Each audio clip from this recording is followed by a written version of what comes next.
વલ્લભના વાલા વૈષ્ણવો, જય જય શ્રી ગોકુલેશ. વૈષ્ણવ, ગયા અઠવાડિયે સત્સંગમાં આપણે મુકુંદાસ કાયસ્થ, સુરદાસજી, પરમાનંદાસજી આ બધા ભગવદીઓ મહાપ્રભુજીને શરણે આવે છે તે પ્રસંગોનું રસપાન આપણે કર્યું. તે પછી ગયા અઠવાડિયે આપણે પત્રાવલંબન ગ્રંથ વિશે પણ વાત કરી હતી. હવે આપણે પેલા સૌંદર્ય પદ્મનું ગાન કરીશું. સૌંદર્યમનિજ હૃદગતં પ્રકટિતં સ્ત્રીગૂઢભાવાત્મકં પુરૂપં ચ પુનસ્તદંતર્ગતં પ્રાવિવિશત સ્વપ્રિયે સંશ્લિષ્ટા ઉભયોર્બભૌ રસમયઃ કૃષ્ણો હિ તત્સાક્ષિકં રૂપં તત્રિતયાત્મકં પરમવિધેયં સદા વલ્લભં ધ્યેયં સદા વલ્લભમ. વૈષ્ણવો, આજે સત્સંગમાં આપણે અડેલના શ્રી મહાપ્રભુજીના કેટલાક પ્રસંગો શ્રવણ કરીશું અને એ ઉપરાંત કેટલાક વૈષ્ણવો શ્રી મહાપ્રભુજીને શરણે આવે છે તે ચરિત્રો પણ આપણે શ્રવણ કરીશું. પરંતુ તે પહેલાં એક કીર્તન શ્રવણ કરીએ. તેના શબ્દો છે, આયે દેવ વિમાન ચઢી ચઢી. કીર્તન કુંજમાં એનો 1514 નંબર 1514 નંબર કીર્તન કુંજમાં પડ્યો છે આ કીર્તનનો. આયે દેવ વિમાન ચડી ચડી, આયે દેવ વિમાન ચડી ચડી, આયે દેવ વિમાન ચડી ચડી, આયે દેવ વિમાન ચડી ચડી. મહામહોત્સવ દર્શન કરણ કો એક એક તે આગે બઢી બઢી, આયે દેવ વિમાન ચડી ચડી. બિન ગિરિધર ઈન સમ કો નાહી, કહો કો બાતે કછુ ઘડી ઘડી. સગુણ રસ પ્રભુ જન્મ શ્રવણ સુની, સગુણ રસ પ્રભુ જન્મ શ્રવણ સુની, દેત શિષ મુનિ મંત્રન પઢી પઢી, આયે દેવ વિમાન ચડી ચડી, આયે દેવ વિમાન ચડી ચડી, આયે દેવ વિમાન ચડી ચડી. વૈષ્ણવ, આ કીર્તન આપે બિલાવલ રાગમાં શ્રવણ કર્યું છે. સગુનદાસનું બનાવેલું કીર્તન છે. સગુનદાસના કેટલાક પદો આપણે મહાપ્રભુજીનું જીવન ચિત્ર શરૂઆત કરી ત્યાં શરૂઆતના અંદર આપણે સગુનાથના કેટલાક પદો લીધા હતા. એ વખતે આપણે જોયું હતું કે મહાપ્રભુજીની જે બાળ લીલા હતી એમાં સગુનદાસ સાથે પણ કેટલીક બાળ રમતોની વાતો આપણે કરી હતી. હવે આ કીર્તનમાં સગુનદાસને એવો અનુભવ થાય છે કે મહાપ્રભુજીનું પ્રાકટ્ય થયું તે વખતે લક્ષ્મણ ભટ્ટજીના ઘરે મહાન ઉત્સવ ઉજવી રહ્યો છે કે છે. તો મહાઉત્સવ આયે દેવ વિમાન ચેટી ચેટી મહામહોત્સવ દરસ કરણ કો એક એક તે આગે બઢી બઢી. એટલે કે મહાપ્રભુજીના પ્રાકટ્ય નિમિત્તે લક્ષ્મણ ભટ્ટજીના ઘરે મહામહોત્સવ થયો છે. તો એના દર્શન કરવા માટે સ્વર્ગના દેવો વિમાનમાં ચડીને આવી ગયા છે અને એક એક તે આગે વધી વધી, એટલે કે એ બધા દેવોના અલગ અલગ વિમાનો હોય. આમ આ વસ્તુ પર મેં પહેલાં સમજાવેલી છે કે આ મનુષ્ય જીવન પૂરું થાય, જે લોકો બહુ જ પુણ્ય કર્મો કર્યા હોય ત્યારે એ લોકોને સ્વર્ગની દેવની યોની મળતી હોય છે. અને દેવ યોનીની અંદર બધી જ પ્રકારના દિવ્ય ભોગો હોય. એમાં દરેકને એક સેપરેટ વિમાન હોય અને એક વિમાનમાંથી એ લોકો કોઈ પણ જાતના બળતણ વગર મનની કલ્પનાથી જ એમને આખા બ્રહ્માંડમાં જ્યાં જીવો ત્યાં જઈ શકે છે.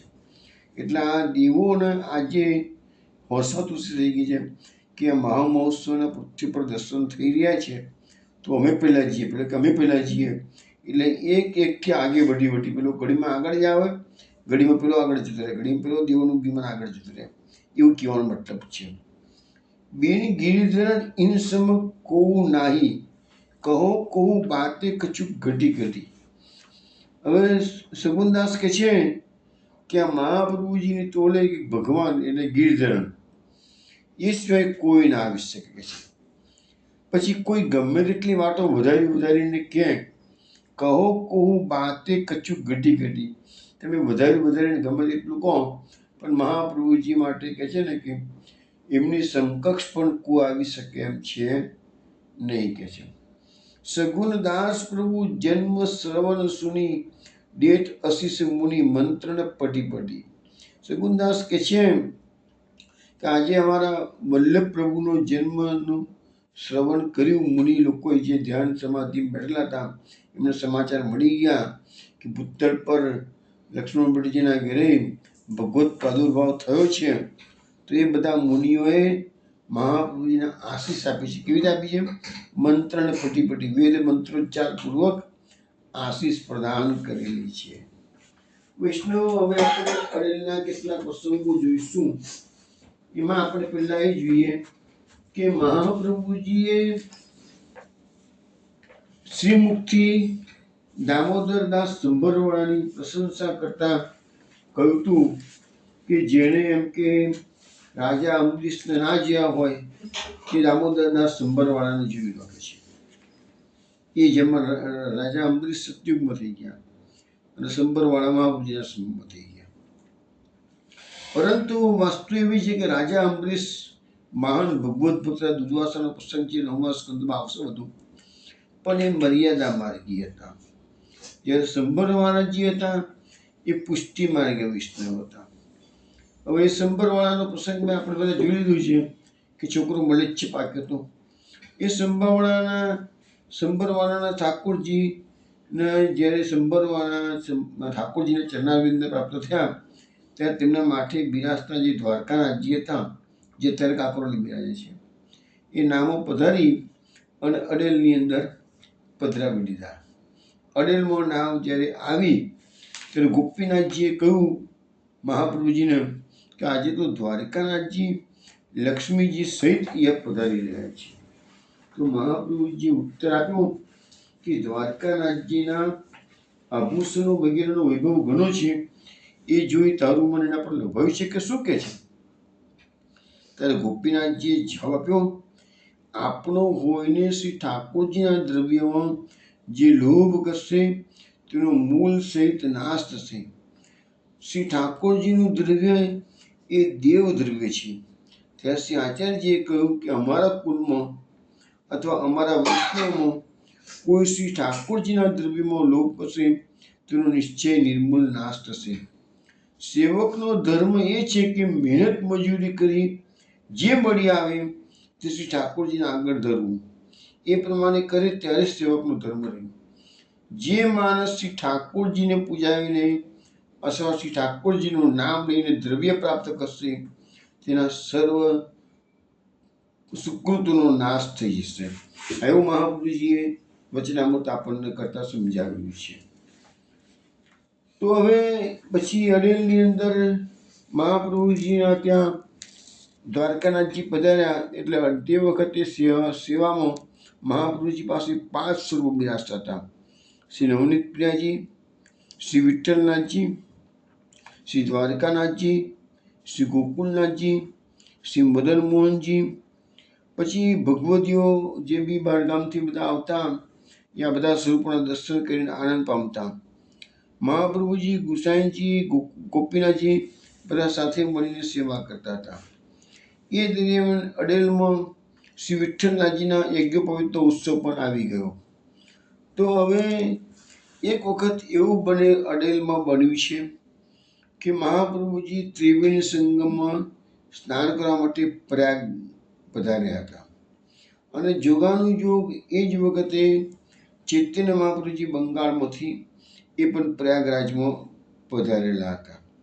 બંને મહાપ્રભુજીના મિલન થયેલું છે. ઘણી વખત આપણે આ પ્રસંગો લીધા છે કે એક તો ચકલેશ્વર મહાદેવ વગાડે ચૈતન્ય મહાપ્રભુજી અને વલ્લભાચાર્યજી મહાપ્રભુજીનું માનસી ગંગાના કિનારે મુલાકાત થયેલી છે. એ પ્રસંગો આપણે લીધેલા છે. બીજું જગન્નાથપુરીથી ગંગાસાગરથી જગન્નાથપુરી જતા રસ્તા બંને મહાપુરુષોનો મેળાપ થયો છે. એ વાત આપણે ગયા અઠવાડિયે જ જોઈ લીધી. અને આજે આ પ્રસંગ જે લીધો છે એ અડેલનો પ્રસંગ છે. એમાં મહાપુરુષ વલ્લભાચાર્યજીએ ચૈતન્ય મહાપ્રભુજીને કીધું કે અમારું ઘર અહીંથી નજીકમાં જ છે કે છે, તો આપ મારા ઘરે પધારો કે છે. એટલે ચૈતન્ય મહાપ્રભુજી તો સંકીર્તન મહોત્સવમાં મસ્ત રહેતા હતા. એમને હા પાડી, એમના સેવકો સહિત નાવ તરત જ બોલાવી લીધી છે વલ્લભાચાર્યજીએ.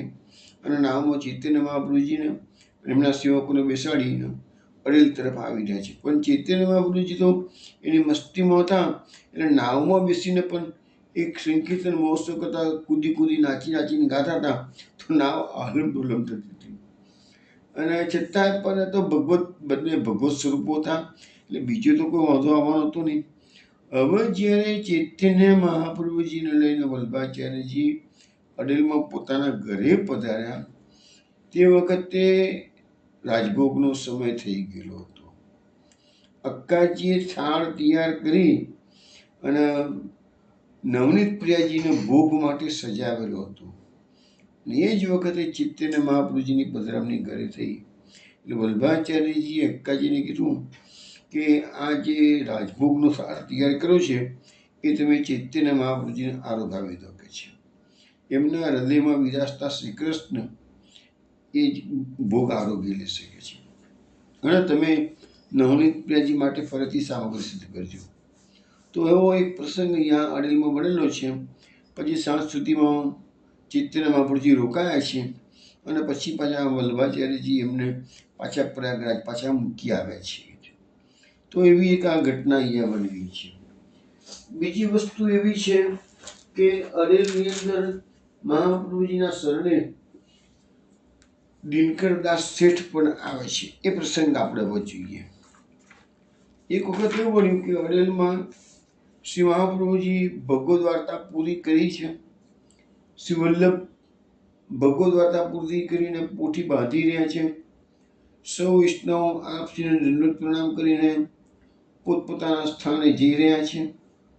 શ્રી વલ્લભે જ્યારે પોથી બાંધી ત્યારે સામે નજર કરે છે તો એક અપરિચિત વ્યક્તિ દૂર બેઠેલી એમને જોઈ અને એ વ્યક્તિના નેત્રમાંથી આનંદના અશ્રુ ચાલ્યા જતા હતા.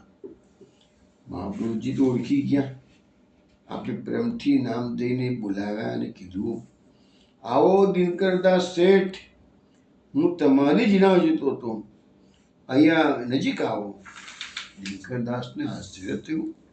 હું તો આજે જ આ મહાપુરુષના દર્શન કરું છું, કદી અમને મળ્યો નથી, છતાં તેઓ મને નામ દઈને બોલાવે છે અને પાછા પાછા શેઠ કહીને બોલાવે છે. મને આટલું માન આપે છે. શ્રી વલ્લભની પાસે ઉઠીને ગયા. સાષ્ટાંગ દંડવત પ્રણામ કરી વિનંતી કરી, મહારાજ, મને આખી દુનિયા ચોર કહે છે. મા બાપે મને ઘેરથી કાઢી મૂક્યો છે, ત્યારે આપ મને શેઠ કહીને શા માટે બોલાવો છો? આપશ્રીએ મંદ સ્મિત કર્યું. દિનકરદાસ શેઠે કીધું, મહારાજ, આ દુનિયામાં મારે માટે હવે બીજો કોઈ વિસામો નથી. મને આપ સેવક કરી આપની સાથે રહેવાની આજ્ઞા આપો. વલ્ભાચાર્યજીએ કહ્યું, મહાપ્રભુજીએ કે દિનકરદાસ, તમને દુનિયા કેમ ચોર કહે છે? માતા પિતાએ કેમ કાઢી મૂક્યા? તમે કેવી રીતે આવ્યા તે પહેલાં કહો. મહાપ્રભુજી તો બધું જાણતા હતા જ, છતાં પણ દિનકરદાસ શેઠના મોઢે બોલાવે છે. શેઠે કીધું, મહારાજ, મારા માતા પિતા ખૂબ શ્રીમંત હતા. બધા ભાઈઓમાં હું ખૂબ નાનો હતો. નાનપણથી ભગવાનની કથા સાંભળવા પર મને ઘણી આસક્તિ હતી, અને એક દિવસ કથામાં મેં સાંભળ્યું કે ખાલી હાથે કથા સાંભળવા જવાય નહીં. મહારાજ, હું મારા માતા પિતા પાસે પોથી પર મૂકવા માટે પૈસા માગતો, તો મને કોઈ આપતું નહીં. મને કથામાં જવા દેવાનું નહીં એવું સમજાવતા હતા. મને કથામાં જતાં રોકતા હતા, પણ મારા મનમાં કથા સાંભળવા સિવાય બીજી કોઈ વાત આવતી જ નહીં. પોથી પર મૂકવા મેં પૈસા ન આપ્યા. ધીરે ધીરે ઘરમાંથી ચોરી કરવા માંડી. ચોરીની વાત આજુબાજુમાંથી ફેલાઈ ગઈ. મા બાપ, ભાઈ, આડોશી પડોશી સૌ હવે મને ચોર કહીને બોલાવતા હતા. પણ જે કથાકારની પોથી પર હું વસ્ત્ર, વાસણ, રૂપિયા, દાગીના વગેરે મૂકતો, તે સૌ તો મને શેઠ કહીને બોલાવતા હતા. મૂળ તો શેઠનો છોકરો હતો ને એટલે. મહારાજ, બન્યું એવું કે મારા મોટા ભાઈના લગ્નનો પ્રસંગ આવ્યો. મને એ દિવસે પહેરેલા કિંમતી વસ્ત્રભૂષણો પહેરાવ્યા હતા. તો હું તો કોઈને ખબર ના પડે એવી રીતે કથાકારને જઈને બધું આપી આવ્યો. પિતાએ એ દિવસે ગુસ્સો કર્યો, મને ખૂબ માર્યો. 3 દિવસ હું ભૂખ્યો તરસો પડી રહ્યો. અંધારી ઓરડીમાં મને પૂરી રાખ્યો. છતાં મેં તે કથાકારનું નામ આપ્યું નહીં. આખરે કંટાળીને મને ઘરમાંથી કાઢી મૂક્યો. હું પ્રયાગ ગયો. કથા શ્રવણની આસક્તિ મારી ઘણી પ્રબળ હતી. મેં અત્યાર સુધીમાં ઘણી કથાઓ સાંભળી. એક દિવસ આપના સેવક કૃષ્ણદાસ મેઘન મળી ગયા. વાતમાં તેમને કહ્યું, તમને એવી કથા સંભળાવું કે જીવનભર તેની મીઠાશ તમે ભૂલી શકશો નહીં. ચાલો મારી સાથે અડે. મહારાજ, કથાનો ભૂખ્યો હું કથા રસ ચાખવા અહીં તમારી પાસે આવ્યો. આપની કથા આજે મેં સાંભળી. આજે હું ખરેખર કૃતકૃત્ય થઈ ગયો છું. મહારાજ, જીવનમાં મેં આજ સુધીમાં અનેક કથાકારોને સાંભળ્યા છે, પણ આવી મીઠાશ મેં ક્યાંય કોઈ કથા માની નથી.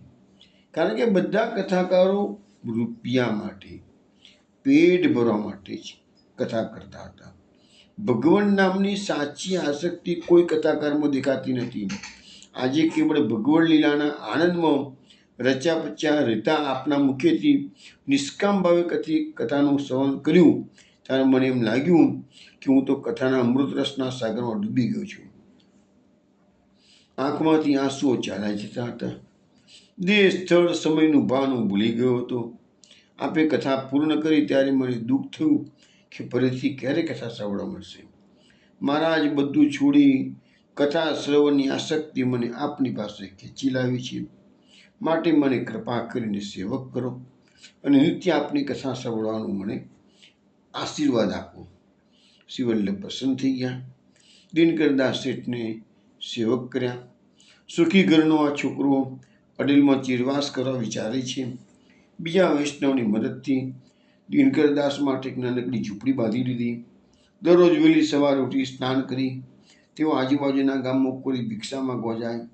જે મળે તે અન્ન લઈ આવી ફરીથી સ્નાન કરી ચોરું સળગાવી રસોઈ બનાવે છે. પ્રભુને માનસીમાં ભોગ ધરે છે. મહાપ્રસાદ લઈ અને કથા શ્રવણ કરવા માટે કથા શરૂ થાય તે પહેલાં આવી પહોંચે છે. કથાનું એટલું બધું વ્યસન હતું કે યમુનાજીના તટ પર બેઠા બેઠા સાંભળેલી કથાનું સ્મરણ ચિંતન કર્યા કરે. તેના ભાવમાં તલ્લીન બની જાય. દેહનું ભાન રહેતું નથી. કથા સાંભળતા તેમના રોમે રોમમાંથી આનંદથી પુલકિત થઈ જતા હતા. આમ કરતાં કરતાં દિવસો વ્યતીત થતા હતા. પરંતુ એક દિવસ અડેલમાં એવું બન્યું કે સવારથી જ મુસળધાર વરસાદ વરસવા લાગ્યો. તેઓ મણ આજુબાજુ જઈને ભિક્ષા માગી લાવ્યા. ચૂલો સળગાવવા માટે લાકડા વીણવા લાગ્યા. સૂકના લાકડા ન મળ્યા, ભીના લાકડા મળ્યા. ચૂલો સળગાવ્યો ખરો, પણ કેમે કરીને ચૂલો સળગતો નહોતો. રોજ કરતાં આજે આ બધામાં દિનકરદાસ શેઠને ઘણું મોડું થઈ ગયું. સમયસર રસોઈ તૈયારી કરીને એટલામાં મહાપ્રભુજીનો દીવા કપૂર જલગુરીઓ જલ ભરવા માટે આવે છે. દિનકરદાસ શેઠે પૂછ્યું, કપૂરજી, શ્રી મહાપ્રભુજી અત્યારે શું કરી રહ્યા છે? ત્યારે પેલા કપૂરજીએ કીધું કે દિનકરદાસ શેઠ, હું નીકળ્યો ત્યાં કથા કરવા માટે બિરાજ્યા હતા. કદાચ હવે તો પોથી ખોલીને કથા શરૂ કરી લીધી હશે. હવે દિનકરદાસને આજે ધ્રાસકો પડ્યો. અરે, આજે હું કથામાં મોડો પડીશ, થોડી મારી કથા હું અહીં ચૂકી જઈશ કે છે. તેમને ચૂલા પર જોયું તો દાળ બાટી, કોઈ જગ્યા પુસ્તકોમાં લીટી એટલે કે રોટલી લખી છે, કાચી હતી કે છે. વિચાર કર્યો, આવી સામગ્રી પ્રભુને કેવી રીતે ધરાય, અને જો ભૂખ્યા ભાગે જઈશ તો કથા શ્રવણમાં ચિત્ત લાગશે નહીં.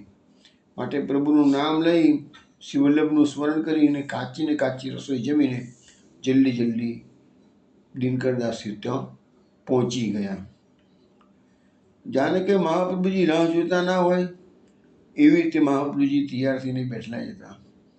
પછી કથા પૂર્ણ થઈ એટલે પેલા જળગરિયાએ શ્રી મહાપ્રભુજીને સઘળી હકીકત કીધી. આપે આજ્ઞા કરી, દિનકરદાસ, આજથી મારી કથાના મુખ્ય શ્રોતા તમે.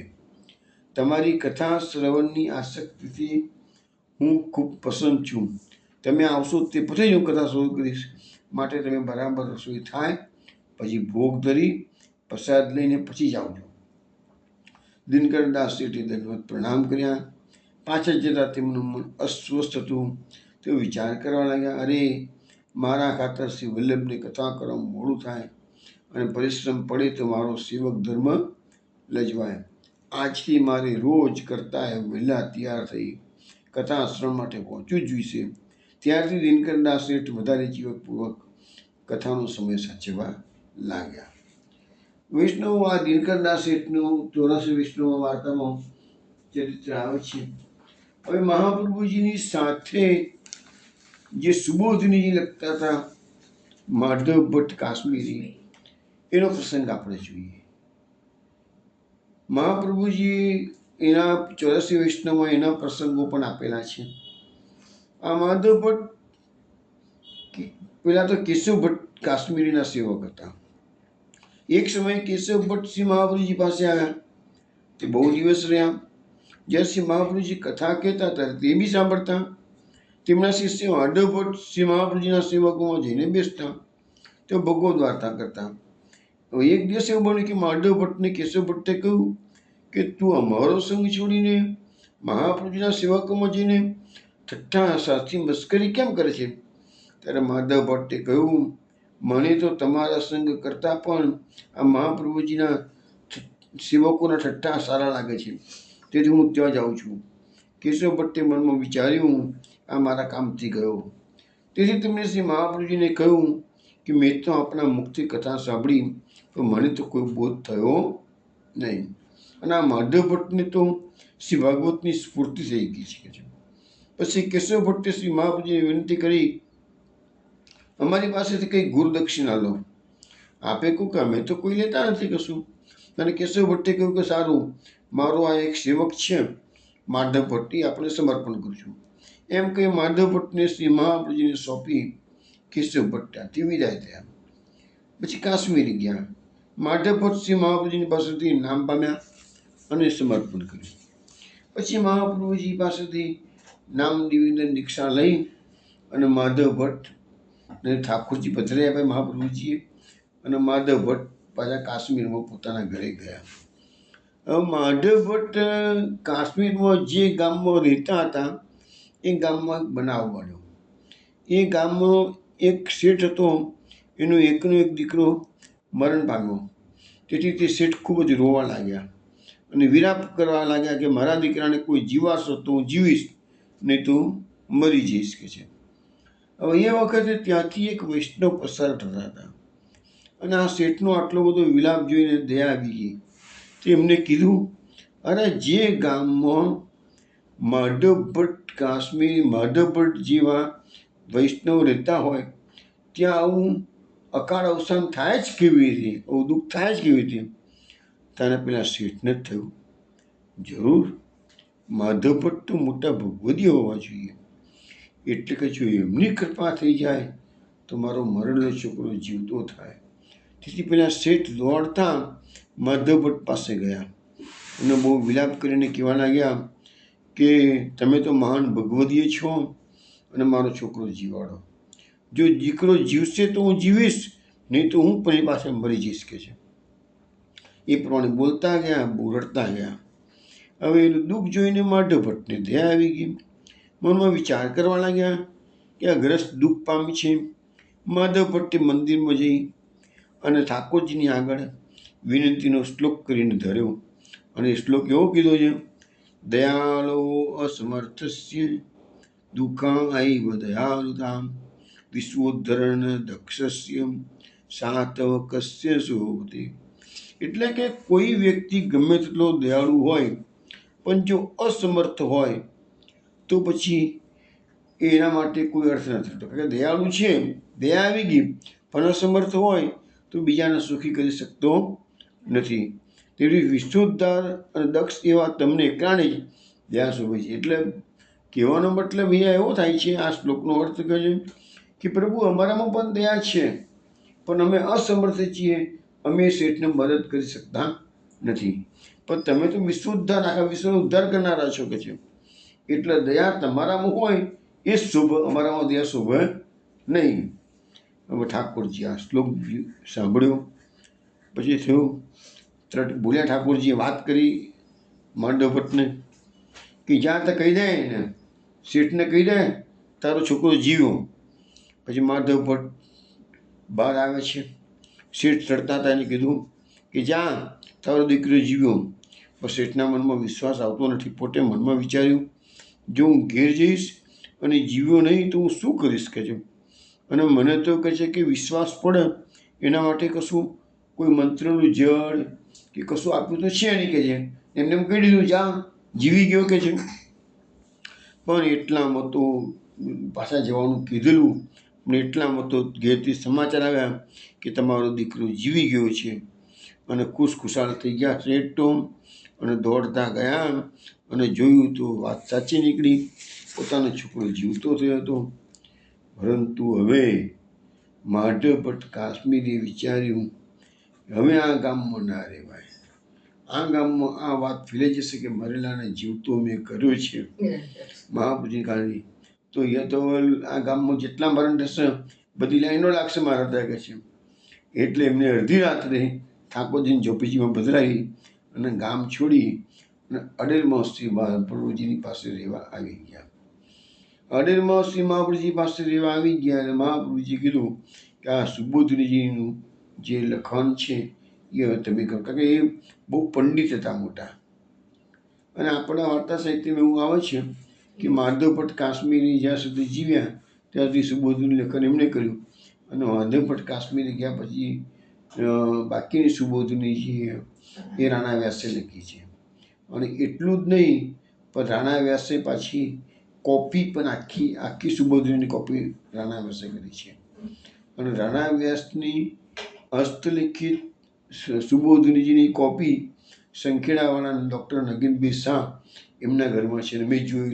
મેં જોયેલી પણ છે. અત્યારે એ લોકો નગીન કાકા તો હવે નથી, એમના દીકરા છે, હિતેશ નામ છે, અને વાઘોડિયા રોડ પર કૈલાસ સોસાયટીમાં રહે છે. એમનું બંગાળનું નામ જ વલ્લભ દર્શન કે કંઈક નામ આપેલું છે.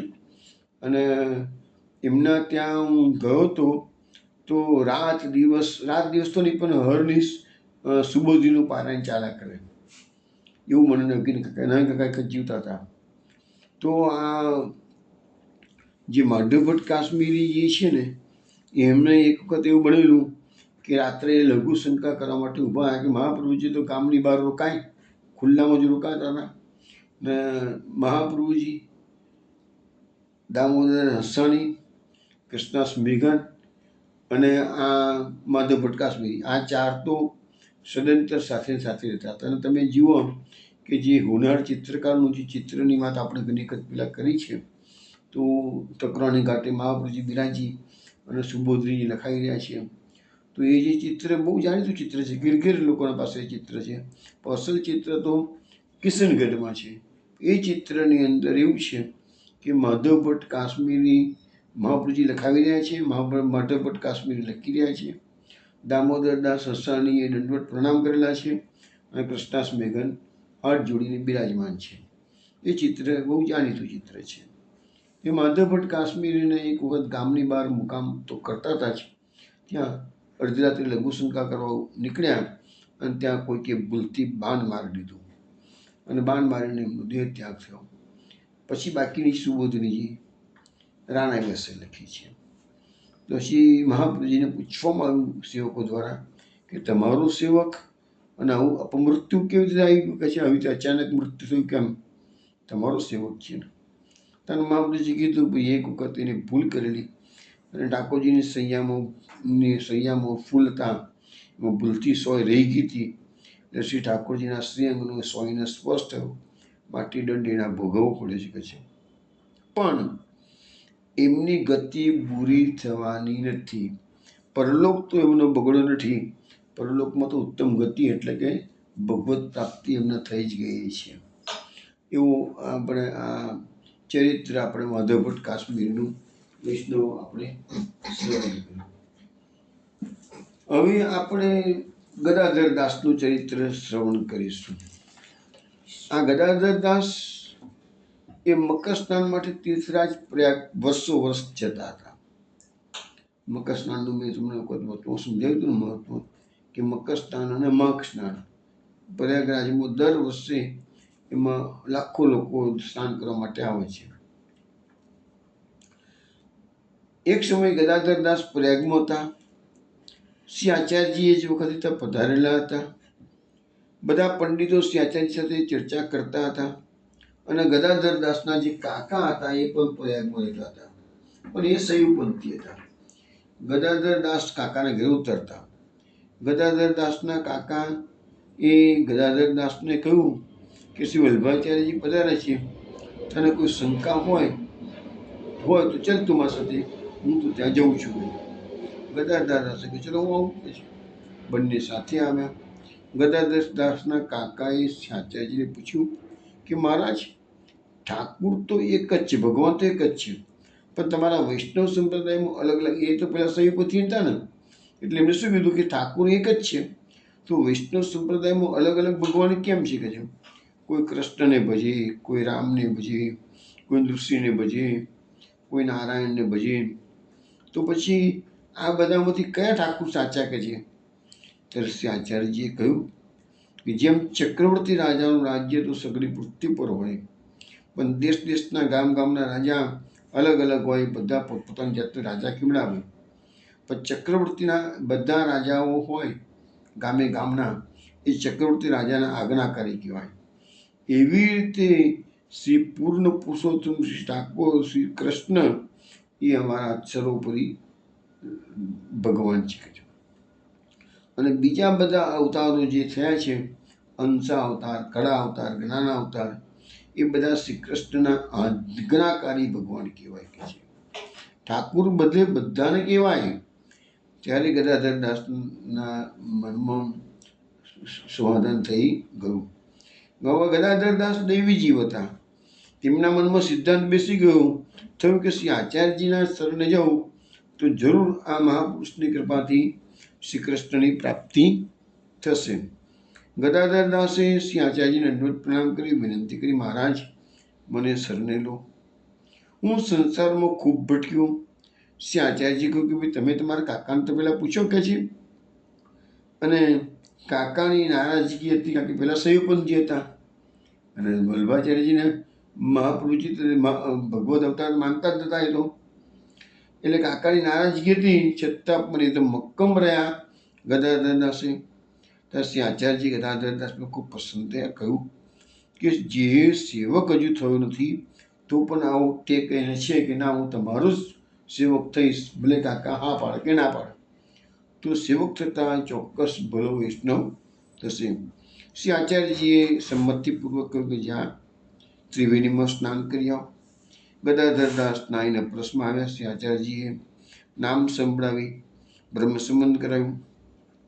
ગદાધરદાસે વિનંતી કરી, મહારાજ હવે મારે શું કરવું જોઈએ, તેની આજ્ઞા આપો. શ્રી આચાર્યજી કહ્યું કે તમે ભગવત સેવા કરો, ક્યાંકથી સ્વરૂપ લઈ આવો.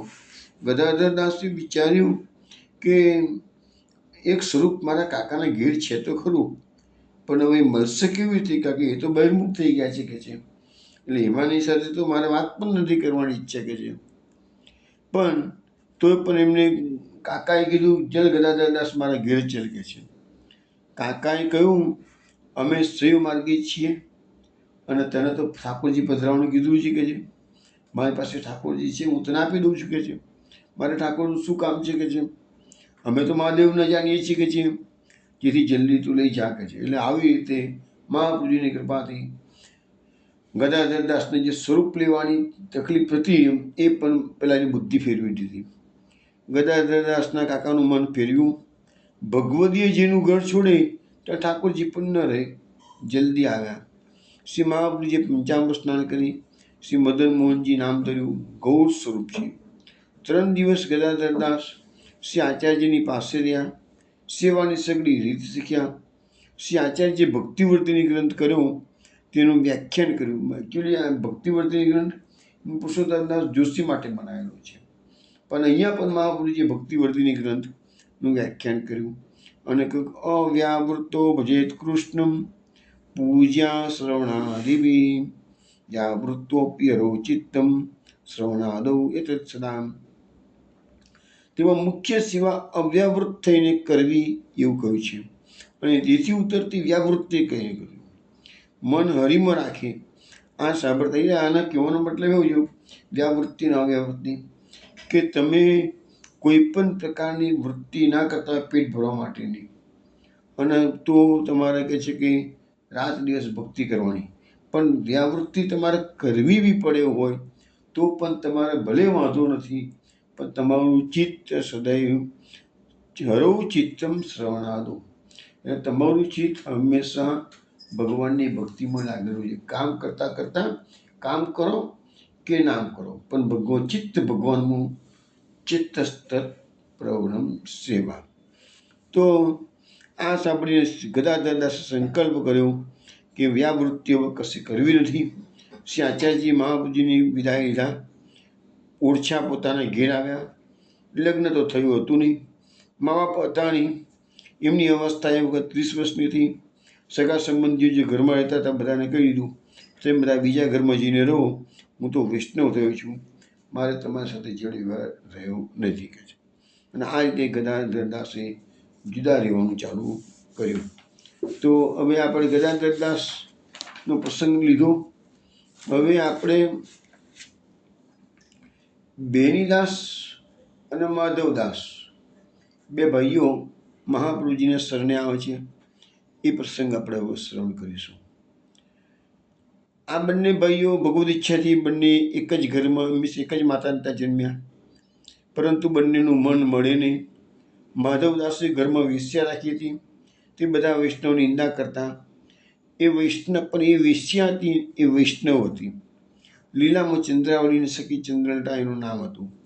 તેથી અલૌકિક સંબંધ વિના દૈવી જીવની ધૈર્ય પ્રીતિ બંધાય નહીં. એટલે આ જે સંબંધ હતો એ મૂળ ભગવાનના ધામનો સંબંધ અહીંયા પૃથ્વી પર રહ્યો. પછી એક વડા શ્રી આચાર્યજી મહાપ્રભુજી કડામાં પધાર્યા. ત્યારે બધા વૈષ્ણવ દર્શન માટે આવ્યા. માધવ દર્શન સાંભળ્યું, એ પણ દર્શને આવ્યા. આચાર્યજી દંડવત કરીને બેઠા છે. બધા વૈષ્ણવ શ્રી આચાર્યજીને કહ્યું કે મહારાજ, આ માધવદાસે તો વેશ્યા રાખી છે. શ્રી આચાર્યજીએ કીધું, કેમ માધવદાસ વેશ્યા રાખી છે? માધવદાસે કહ્યું, મહારાજ મારું મન એના પર આસક્ત છે તેથી રાખી છે. આ રીતે 3 વાર શ્રી આચાર્યજીએ પૂછ્યું. 3 વાર માધવદાસે કહ્યું કે મહારાજ મારું મન એના પર આસક્ત છે તેથી રાખી છે. તેથી શ્રી આચાર્યજી ચૂપ થઈ ગયા. સઘળા વૈષ્ણવોએ શ્રી મહાપ્રભુજીને કીધું, મહારાજ હમણાં સુધી તો આપની કહાની હતી, હવે તો આપણે પણ કહી છૂટ્યો, આપે એને કંઈ કહ્યું નહીં કહ્યું. ત્યારે શ્રી મહાપ્રભુજીએ વૈષ્ણવનું સમાધાન કર્યું તમે ચિંતા ના કરો. એનું મન એના પર આસક્ત છે. શ્રી ઠાકોરજીને ફેરવતા કેટલી વાર લાગશે કે છે, કેટલી વાર લાગશે કે જે ગદાધર દાસે એને આશીર્વાદ આપ્યો છે હરિભક્તિ દત્ત છે, એ જ આ માધવદાસ. તો હવે ગદાધર દાસ એને આશીર્વાદ આપેલો ને, એ કયો આશીર્વાદ હતો એની વાત આપણે કરીએ. એક દિવસ એવું બનેલું કે ગદાધર દાસે વૈષ્ણવને મહાપ્રસાદ માટે આમંત્રણ આપ્યું હતું. બધી સામગ્રી કરી, પણ શાક એ દિવસે કશું હતું નહીં. ત્યારે ગદાધર દાસે વૈષ્ણવ બેઠા હતા, તેમને કહ્યું કે એવો કોઈ વૈષ્ણવ છે જે તાત્કાલિક શાક લઈ આવે. તો માધવદાસ જીવનીદાસના ભાઈ કે જેને ઘરમાં વિસ્યા રાખી હતી, તે બોલ્યા, કહો તો મારા હાથનું ચાલતું હોય તો હું લઈ આવું કે છે. ગદાધર દાસે કીધું, હા તમે લઈ આવો કે છે. પછી માધવદાસ બથુઆની ભાજી લઈ આવ્યા. ગદાધર દાસે પસંદ થઈને કહ્યું, જજ સુધારી દો. પછી સામગ્રી સિદ્ધ કરી, શ્રી ઠાકોરજીને ભોગ ધર્યો. સમય થયે ભોગ સરાવી અનુસર કરી સઘળા વૈષ્ણવની મહાપ્રસાદની પાત્ર ધરી. બધા વૈષ્ણવ મહાપ્રસાદ લેતા લેતા શાકના ખૂબ વખાણ કર્યા. ગદાધર દાસ પીરસતા માધવદાસ પાસે આવ્યા. ત્યાં પસંદ થઈને માધવદાસને કહ્યું કે તમારું લાવેલ શાક શ્રી ઠાકોરજી આરોગ્ય છે, તેથી તમને હરિભક્તિ દત્ત થાવ. અને આ આશીર્વાદ પડ્યા. અને મહાપ્રભુજીએ કહ્યું કે બે માધવદાસના આશીર્વાદ છે એટલે એની આસક્તિ વેશ્યામાંથી દૂર થઈ જશે. અને હકીકતમાં એ પ્રકારે બની ગયું કે પાછળથી પછી એ વેશ્યાથી દૂર થઈ ગયા છે. તો મહાપ્રભુજીનું જે વચન હતું એ યહ થયું છે. હવે આપણે પ્રસંગ લઈશું. મહાપ્રભુજીના બધા સેવકો જેમને શરણે આવે છે, એમાં હરિવંશ પાઠક શરણે આવે છે, એની વાત આપણે હવે કરીશું. હરિવંશ પાઠક પેલા ગણેશના ઉપાસક હતા. જ્યારે શ્રી આચાર્યજીએ પત્રાવલંબન ગ્રંથ કાશીમાં કર્યો, પંડિતોને જીત્યા, ત્યારે હરિવંશ પાઠકના મનમાં આવ્યું કે હું શ્રી આચાર્યજી મહારાજને દર્શન કરી આવું. તેથી દર્શન કરાવ્યા.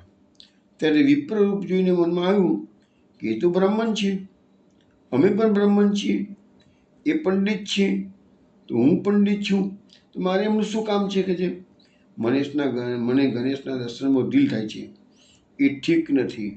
આવું વિચારી દૂરથી જ એ પાછા વળી ગયા. ઘરમાં આવી ગણેશની પૂજાનો સામાન લઈને પૂજા માટે ચાલવા લાગ્યા, તો દ્વાર પર ઠોકર વાગી, પડી ગયા, બેહોશ થઈ ગયા. ત્યારે ગણેશે સપનામાં હરિવંશ પાઠકને કહ્યું કે તું શ્રી આચાર્યજીના દર્શન કર્યા વિના મારી પાસે આવતો હતો, તેથી હું તારું મોં નહીં જોઉં કે છે. શ્રી આચાર્યજીનો તે અપરાધ કર્યો છે, તે શ્રી આચાર્યજી પૂર્ણ પુરુષોત્તમ છે, એની પાસે ક્ષમા માગી આવ. અપરાધ તારો થયો છે, ક્ષમા માગી આવ. ત્યારે હરિવંશ પાઠકને શરીરનું ભાન આવ્યું.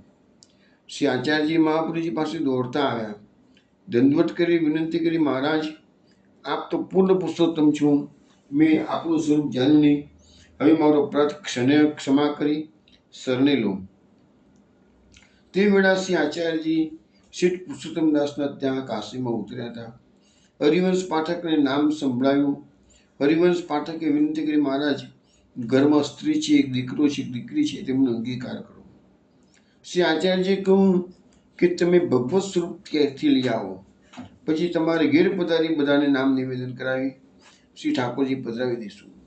તેમની તમે સેવા કરજો, બીજાની સેવા હવે કરશો નહીં. ત્યારે હરિવંશ પાઠકે કહ્યું, મહારાજ પુરુષોત્તમ મળ્યા પછી એવો કયો અભાગ્યો છે જે બીજા દેવતાઓની પાછળ દ્વારે દ્વારે ભટકે. આમ કહી બજારમાં આવી કંઈક ન્યોછાવર આપી, એક નાનકડું નારિયેળનું સ્વરૂપ લીધું. શ્રી આચાર્યજી પાસે આવીને વિનંતી કરી, મહારાજ તમે કૃપા કરીને જેઠ પધારો, કેમ કે શરીરનો ભરોસો નહીં, કદાચ કોઈને કાળ આવી જાય તો જીવનું અકાળ મુસાણ થાય. આ આરતી જોઈ શ્રી આચાર્યજી મહાપ્રભુ પ્રસન્ન થઈ ગયા. હરિવંશ પાઠકને ઘેર પધારે છે. બધી અપરસ શુદ્ધ કરાવી, બધા કુટુંબને નામ નિવેદન કરાવ્યું. શ્રી ઠાકોરજીને પંચામૃત સ્નાન કરી પાઠે બેસાડ્યા. પછી આપે રસોઈ કરી, ભોગ ધરી, ભોજન કર્યું, બધાને જૂથન ધરી, અને પછી પોતે પુરુષોત્તમ દાસ ઘેર પધાર્યા. પોતે પૃથ્વી પરિક્રમા પધાર્યા.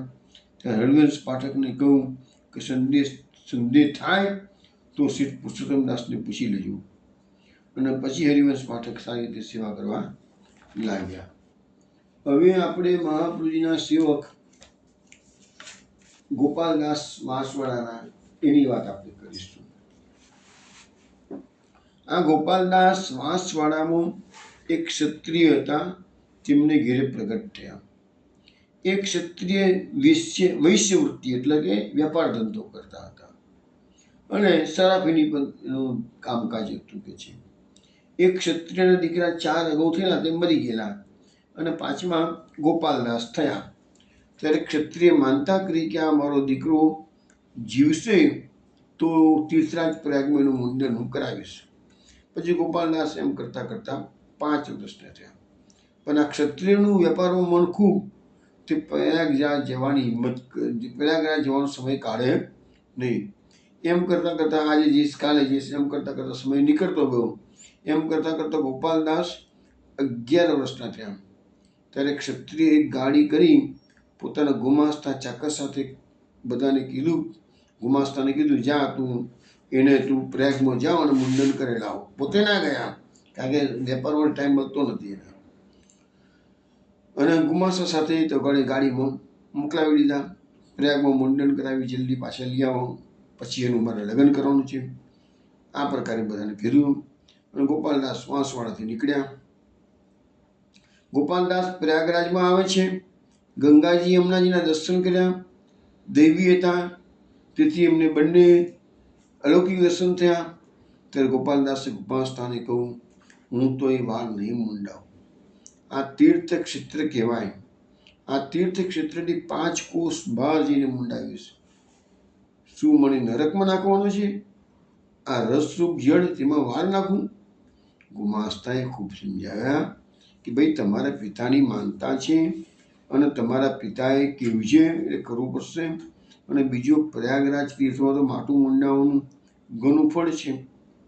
તો ગોપાલદાસે કહ્યું મને એવું ફળ ના જોઈએ. બ્રાહ્મણોએ તીર્થમાં દાન લેવા માટે આ ફળ કયા છે, હું તો ક્યારેય નહીં મુંડાવું કે છે. ગોપાલદાસે તો છતાંય 5 કોસ મજલ પર દૂર જઈ અને મુંડન કરાવ્યું. પછી નાહીને ફરી પ્રયાગમાં આવ્યા અને ફરીથી પ્રયાગમાં આવ્યા. ત્યાં 5 રાત રહ્યા. શ્રી આચાર્યજી પણ પ્રયાગ પધાર્યા હતા. ગોપાલદાસ નિત્ય પૂજન ત્રિવેણીનું કરતા, પરંતુ જે 5મા દિવસે શ્રી આચાર્યજી ગોપાલદાસ પાસે પોતે સ્નાન કરવા માટે પધાર્યા. દેવી જીવજાની કૃપા કરવા માટે ગોપાલદાસ નહાતા હતા ત્યારે શ્રી આચાર્યજીએ ત્રિવેણીમાંથી એક ખોબો જળ ભરીને ગોપાલદાસ પર નાખ્યું. અને જેવું ગોપાલદાસ પર જળ પડ્યું, ગોપાલદાસને પોતાના સ્વરૂપનું જ્ઞાન થયું. શ્રી આચાર્યજીના સ્વરૂપનું પણ જ્ઞાન થયું. ત્યારે ગોપાલદાસે જળમાં જ માથું નમાવ્યું. 2 હાથ જોડીને શ્રી આચાર્યજીએ વિનંતી કરી, મહારાજ હું તો મોટો પાપી છું. ઘણા જન્મોથી સંસારમાં ભટકતો રહ્યો છું. હવે મારા પર કૃપા કરો. શ્રી આચાર્યજીએ દીનતા જોઈ ગોપાલદાસને જળમાં જ નામ નિવેદન કરાવ્યું. માર્ગનો સિદ્ધાંત હૃદયમાં સ્થાપન કરી દીધું. ગોપાલદાસને કહ્યું કે તમે ભગવત સેવા કરો. ગોપાલદાસને કહ્યું કે તું ક્યાંકથી ભગવત સ્વરૂપ લઈ આવ અને અડેલ આવજે. આમ કહી પોતે મહાપ્રભુજી અડેલ પધાર્યા. પછી ગોપાલદાસ પ્રયાગમાં ઈચ્છાવાર આપી લાલજીને લઈ અડેલ આવે છે. શ્રી આચાર્યજી ઠાકોરજીને પંચામૃત સ્નાન કરાવી ગોપાલદાસને માથે પધરાવ્યા. 5 દિવસ ગોપાલદાસ અડેલમાં રહી પુષ્ટિ માર્ગની બધી રીત શીખ્યા. પછી શ્રી આચાર્યજી વિદાય થઈ વાંસવાડામાં પોતાને ઘેર આવ્યા. ત્યારે ગુમાસ્તાએ ગોપાલદાસના પિતાને બધા સમાચાર કહ્યા, આ તમારા દીકરાએ પ્રયાગથી 5 કોસ ગંગા પાર જે મુંડન કરાવ્યું. અમે ઘણું કહ્યું પણ એ માનતા નહીં કે છે. વૈષ્ણવ થઈને આવ્યા છે. ગોપાલદાસના પિતાએ કહ્યું કે થયું એ ખરું કે છે, બોલશો નહીં. કારણ કે ગોપાલદાસ પર માતા પિતાનો સ્નેહ ખૂબ હતો અને થયું કે જો કહે છે એને કંઈક કહીએ અને ઘર છોડીને જતો રહે, એ કોઈ એક છોકરો છે કે છે. એટલે ગોપાલદાસને કશું કહ્યું નહીં. મા બાપે કહ્યું કે ભૂખ્યો હશે માટે હવે તું કંઈક ખાઈ લે કે છે. ગોપાલદાસે કહ્યું કે હું તો તમારા હાથનું જળ પણ નહીં પીવું. તમે આચાર્યજીના સેવક થાવ તો મારે તમારે બને કે છે, નહીં તો મને થોડી જગ્યા અલગ કરી આપો, તેમાં હું રહીશ. પિતાએ કહ્યું કે તારું લગ્ન કરવાનું છે તો એક બીજા આવું કરીશ તો કેમ થશે? ગોપાલદાસે કહ્યું કે હમણાં આ વેળા તો જગ્યા કરી આપો, પછી થશે એ ખરું કે છે. હમણાં તો લગ્ન લેવા નથી ને કે છે. ત્યારે પિતાએ ઘરમાં અલગ જગ્યા કરી આપી. ગોપાલદાસે ખાસા જગ્યા શુદ્ધ કરી. શ્રી ઠાકોરજી રસોઈ કરી ભોગ ધરી માં પ્રસાદ લીધો. શ્રી ઠાકોરજીનું મંદિર સિદ્ધ કરાયું. પ્રીતિથી સેવા કરવા લાગ્યા. પછી ગોપાલદાસના પિતાએ ગોપાલદાસની સગાઈ કરી લગ્ન થયું. બસ આશ્રમમાં કોઈના હાથનું જોડ ના લીધું. ગોપાલદાસે પિતાને કહ્યું, જો તમે સ્યાચીના સેવક થાવ તો સારું, નહીં તો હું સ્ત્રીને સેવક કરી આવું.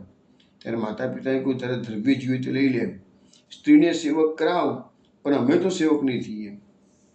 ગોપાલદાસે સ્ત્રીને કહ્યું કે તું સેવક થા, મા બાપનું જ્ઞાતિનું ખાનપાન છોડે તો મારે ને તારે બની. ત્યાં સ્ત્રીએ કહ્યું, હું સેવક તો જરૂર થઈશ કે છે, પરંતુ માતા પિતાનું ખાનપાન તો હું નહીં છોડ કે છે. ત્યારે ગોપાલદાસે મનમાં વિચાર્યું કે શ્રી આચાર્યજીની સેવક તો કરાવી દઉં.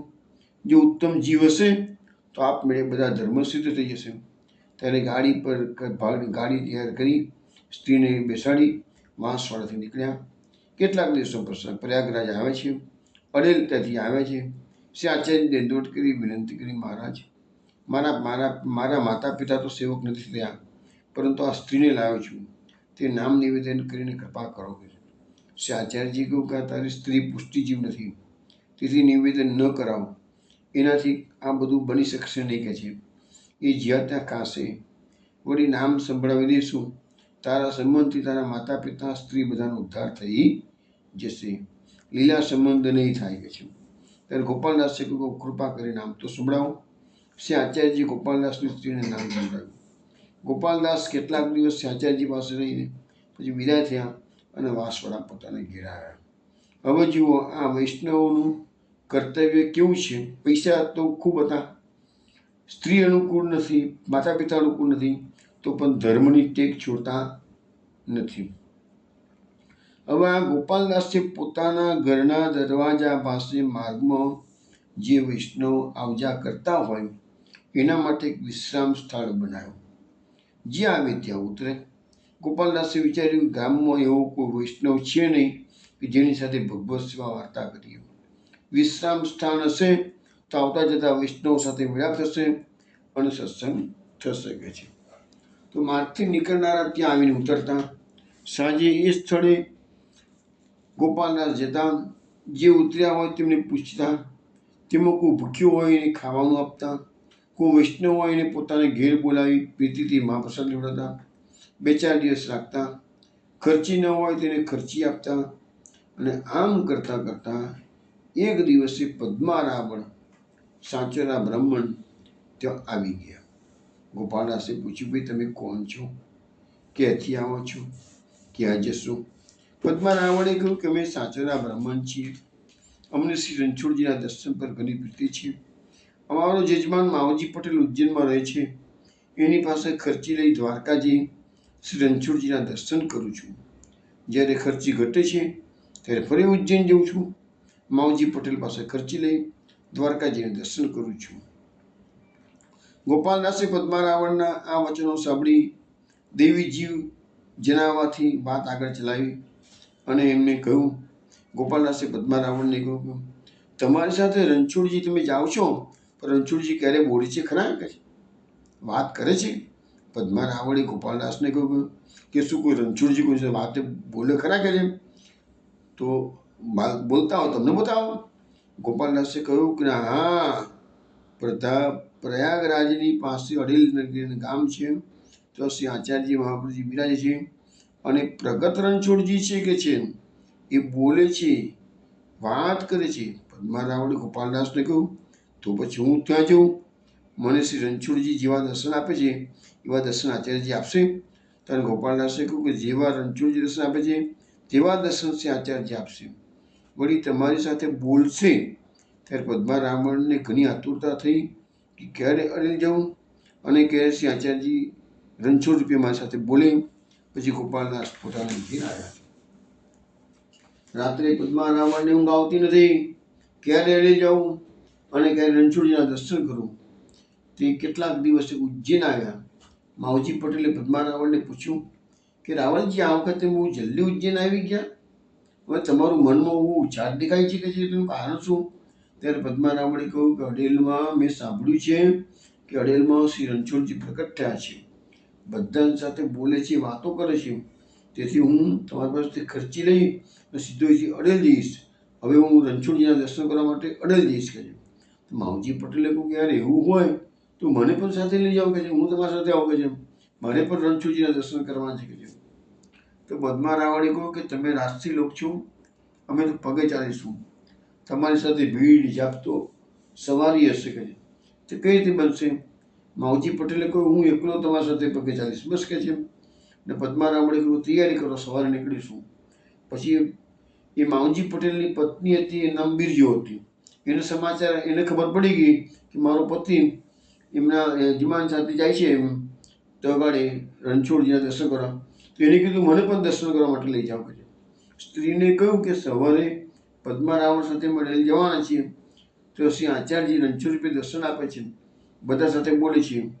ત્યારે બિરજોએ કહ્યું કે હું તમારી સાથે ચાલીશ. માવજી પટેલે કહ્યું કે તમે સ્ત્રી જન કેવી રીતે ચાલશો? હું તો પગે ચાલીશ, અત્યારે સવારે લઈને જતા નથી કે. બીજો કહ્યું હું તમારી સાથે પગે ચાલીશ. માવજી પટેલે પદ્મા રાવળને કહ્યું કે મારી સ્ત્રી સાથે ચાલવાનું કહે છે. પદ્મા રાવળે કહ્યું કે એકલી પગે કેમ ચાલશે? માવજી પટેલે કહ્યું કે એકલા પગે ચાલવાનું કહ્યું છે. પદ્મા રાવળે કહ્યું શું ચાલો, જલ્દી ચાલો. ત્રણેય જણા ઘરમાં તૈયારી કરી, રખેવાળને ઘરમાં રાખી, બિરજોને સાથે લઈ ત્રણેય જણ અડેલ જવા માટે નીકળ્યા કે છે. હવે પ્રયાગમાં આવ્યા બધા, ત્યારે સામે પર અડેલનું દર્શન થયું. ત્રણેય જણની એવી આતુરતા થઈ કે શેમનાજીમાં થઈને પાર જલ્દી જલ્દી જઈએ. એટલામાં તો શ્રી આચાર્યજી મહાપ્રભુજી મધ્યાહન સંધ્યા કરવા માટે શ્રી યમુનાજીના કાંઠે પધાર્યા. સામે પાર પદ્મા રાવળ, માવજી પટેલ, બિરજો અતિ આતુર થઈને બેઠા હતા. જે વખતે મહાપ્રભુજી એક વૈષ્ણવને કહ્યું કે જાઓ, નાવ લઈને સામે પાર જાઓ. પદ્મા રાવળ સાથેના બ્રાહ્મણ માવજી પટેલ બિરજોને બેસાડી લઈ આવો. ત્રણેયને કહેજો કે શ્રી રણછોડજીએ નાવ મોકલી છે, જલ્દી ચાલો. પેલા વૈષ્ણવે નામ લઈ પાર જઈને કહ્યું પદ્મા રાવળ, માવજી પટેલ, બિરજો કોનું નામ છે? ત્યાં ત્રણેય કહ્યું કે અમારું નામ છે. વૈષ્ણવે કહ્યું શ્રી રણછોડજીએ તમારા માટે નાવ મોકલી છે, તેથી જલ્દી બેસીને ચાલો. ત્યારે એ ત્રણેય જણ ઘણા પસંદ થઈ ગયા. અરે સાચે જ રણછોડજી પ્રગટ થયા છે, અમને આવતા હજુ તો વાર થઈ નથી, ત્યાં તો અમારું નામ લઈને બોલાવ્યા, નાવ મોકલી. તેથી અત્યંત આતુરતાથી નાવ પર બેસીને બધા આ બાજુ આવ્યા. શ્રી આચાર્યના દર્શન કર્યા. શ્રી આચાર્ય જાણ્યું કે એમનો ભાવ રણછોડજીમાં છે, તેથી શ્રી મહાપ્રભુજીએ રણછોડજી રૂપે એમને દર્શન આપ્યા છે. અને જેને દંડવત પ્રણામ કર્યા. પદ્મા રાવળે વિનંતી કરી મહારાજ, ગોપાલદાસની કૃપાથી એમને દર્શન થયા. ગોપાલદાસે એમને કહ્યું કે તમે શ્રી આચાર્યના સેવક થજો, તેથી હવે કૃપા કરીને અમારો ત્રણનો અંગીકાર કરો, અમે આપણા શરણે છીએ. શ્રી આચાર્યજીએ યમુનાજીમાં ત્રણને સ્નાન કરાવી નામ નિવેદન કરાયું. હવે વાત એવી આવે છે કે દર્શન તો થઈ ગયા છે, નામ નિવેદન દીક્ષા પણ બધાને થઈ ગઈ છે, બધા પોતપોતાના ઘેર આવ્યા. પછી એક પછી આચાર્યજી ઉજ્જૈન પધાર્યા. ત્યારે પદ્મા રાવળના ઘેર ઉતર્યા. પદ્મા રાવળની સ્ત્રીને પણ નામ નિવેદન કરાયું. પદ્મા રાવળને કહ્યું કે ક્યાંકથી ભગવત સ્વરૂપ લઈ આવો. પદ્મા રાવળની જ્ઞાતિમાં એક સાંચોરાના ઘરે ભગવત સ્વરૂપ હતું, અષ્ટભુજાજી. પદ્મા રાવળે કહ્યું કે આ ઠાકુર અમને આપો. ત્યારે એને કહ્યું કે લઈ જાઓ, અમારાથી સેવા બનતી નથી, 2 વાર નહાવાતું નથી. પદ્મા રાવળ ઠાકોરજીને લઈ આવ્યા. શ્રી આચાર્યજી પંચામૃત સ્નાન કરી પાટે બેસાડી પદ્મા રાવળને માથે પધરાવ્યા. માવજી પટેલ અને બિરજોએ વિનંતી કરી મહારાજ, અમારા માટે ઠાકોરજી પધરાવો, તમે પણ સેવા કરીએ. શ્રી આચાર્યજી કહ્યું કે તમારા માટે ગુસાનજી સેવા પધરાવશે. એટલે માવજી પટેલ અને બિરજોને શ્રી ગુસાનજીના ઠાકોરજી પધરાઈ આપ્યા છે એમણે. માવજી પટેલે બિરજો દંડવત કરી ભેટ ધરી ઘેર ગયા. પદ્મા રાવળે વિનંતી કરી મહારાજા ધીરાજ, હું તો મૂર્ખ છું, કશું ભણ્યો નથી, કશું સમજતો નથી. વળી અમારી જ્ઞાતિના બ્રાહ્મણો કર્મ જોડે સ્માર્ટ છે, તેઓ મને દુઃખ આપે છે કે શું સમજીને તું સેવક થયો. શ્રી આચાર્યજીએ પોતાના ચરણારવિંદનું પ્રસાદી ચંદન અને ચંદ્રામૃત પદ્મા રાવળને આપ્યું. તે મુખમાં વેલતા જ સઘળા વેદ પુરાણ શાસ્ત્રનું જ્ઞાન થઈ ગયું. મોટા મોટા પંડિતો બધાને પ્રત્યુત્તર સામો જવાબ આપે. માથું નીચું કરી બધા હારીને ચાલ્યા જાય. હવે એક દિવસે પદ્મારાવણની સ્ત્રીએ ખીર ગરમ સમર્પી ઠાકોરજીને, પછી ભોગ ચડાવ્યો, આરતી કરી. તે જ સમયે શ્રી આચાર્યજી મહાપ્રભુજી પધાર્યા. તો શ્રી ઠાકોરજીએ શ્રી આચાર્યજીને પોતાના હસ્ત તથા હોઠ દેખાડ્યા. હવે આ ખીરનો જે પ્રસંગ છે ને એ તો ખેરાળુમાં પણ બનેલો છે અને અહીંયા પણ બનેલો છે. હસ્ત અને હોઠ દેખાડ્યા. પદ્મારાવણની સ્ત્રીએ ગરમ ખીર સમર્પી હતી, તેથી મારા આંઠ અને હોઠ લાલ થયા છે. આ પ્રકાર શ્રી આચાર્યજીને કહ્યું. પદ્મારાવણની સ્ત્રીને ન કહ્યું. શ્રી આચાર્યજીએ પદ્મારાવણ અને પદ્મારાવણની સ્ત્રીને કહ્યું કે તમે શ્રી ઠાકોરજીને ગરમ ખીર કેમ સમર્પી? શ્રી ઠાકોરજીના હસ્ત અને હોઠ લાલ લાલ થઈ ગયા છે. ખીર ગરમ લાગી, તેથી પદ્મારાવણે કહ્યું કે મહારાજ, અમે શું કરીએ? ગરમ સામગ્રી સારી તેથી સમર્પી. શ્રી આચાર્યજીએ કહ્યું કે બીજી સામગ્રી ગરમ ધરવાની ચિંતા નહીં, પણ ખીર ગરમ ધરવાની નહીં. આકડી નાખવી, સોવાય ઉફાળી લાગી ત્યારે બહુ દોરી. પદ્મારાવણે કહ્યું, મહારાજ, ખીર ગરમ હતી તો ઠાકોરજી ઠંડી કેમ પડવા ના દીધી? કેમ ગરમ ગરમ આરોગ્ય? શ્રી આચાર્યજી કહ્યું કે શ્રી ઠાકોરજી તો બાળક છે, આ બાળકને તો ખીર ખૂબ પ્રિય છે, તેથી પહેલાં ખીરમાં હાથ નાખે છે. બીજી સામગ્રી ગરમ હોય તો પછી આરોગ્ય, પણ ખીર તો પહેલાં આરોગ્ય છે, માટે ખીર ગરમ ગરમ ધરવી નહીં. તો અહીંયા આપણે વૈષ્ણવ પદ્મારાવણ કેવી રીતે શરણે આવ્યા છે એ પ્રસંગ લીધો માવજી પટેલ. બીજોની વાત આપણે શ્રવણ કરી લીધી છે. હવે બીજા બધા વૈષ્ણવ જે અડેલમાં શરણે આવે છે એ પ્રસંગો કાલ રાત્રે 8 વાગે આપણે મળીશું, ત્યારે શ્રવણ કરીશું. ત્યાં સુધી જય શ્રી ગોકુલેશ.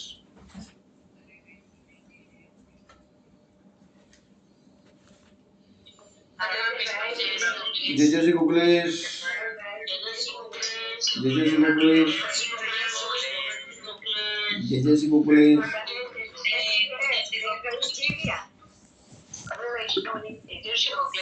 જય શ્રી ગોકુલેશ.